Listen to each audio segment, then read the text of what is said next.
নমস্কাৰ বন্ধু বান্ধৱীসকল, কি খবৰ আপোনালোকৰ? আশা কৰোঁ আপোনালোক ভালে আছে আৰু আপোনালোকৰ আশীৰ্বাদত মোৰো খবৰ ভালেই। আমাৰ ঘৰত আজি নাৰায়ণ পূজাৰ ভাগ কৰা হ'ল।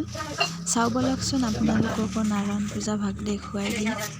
কি নিয়ম কানুনেৰে আমি বাৰু নাৰায়ণ পূজা কৰোঁ।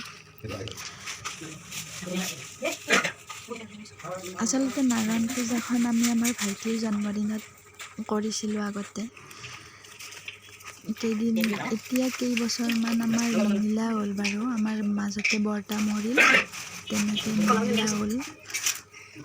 এবছৰৰ মূৰে মূৰে কৰোঁতে একচুৱেলি এতিয়া নিমিলে ডেটটো, সেইকাৰণে ভাইটিৰ জন্মদিনৰ চাওঁ বলকচোন তেনেকৈ আমি নাৰায়ণ পূজা কৰোঁ। এয়া মই ভোগ সানি আছোঁ। মই ভোগ সানি খুব ভাল পাওঁ, সেইকাৰণে ভোগ সানা পালাটো মোৰে কৰি লওঁ। এয়া মোৰ ভাইটি, দেউতাই তাক ধুতি পিন্ধাই আছে। সি ধুতি পিন্ধিব নাজানে আৰু পূজাত সিয়ে বহে আমাৰ। আচলতে তাৰ জন্মদিনতে কৰিছিলোঁ যে পূজাখন, সেইকাৰণে সিয়ে বহে আমাৰ পূজাত।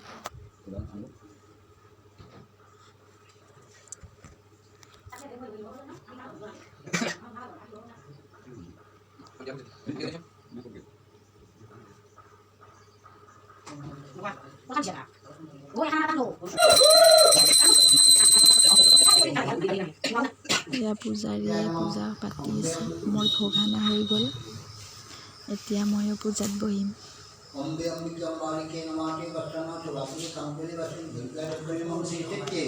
পূজাৰীজনে যে কাহিনীটো কয়, নাৰায়ণ পূজাৰ কাহিনীটো মই খুব ভাল পাওঁ শুনি, আৰু সেইখিনি সময়ত মই ক'তো নাযাওঁ, সেই কাহিনীটো শুনোৱেই।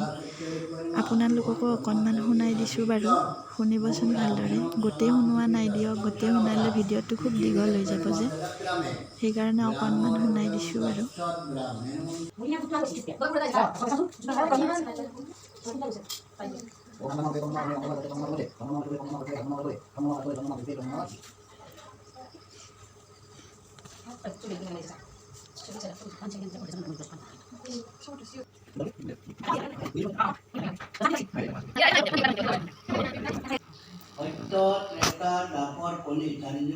কলিযুগ চলি আছে আৰু কলিত নাৰায়ণ পূজাকে আহে।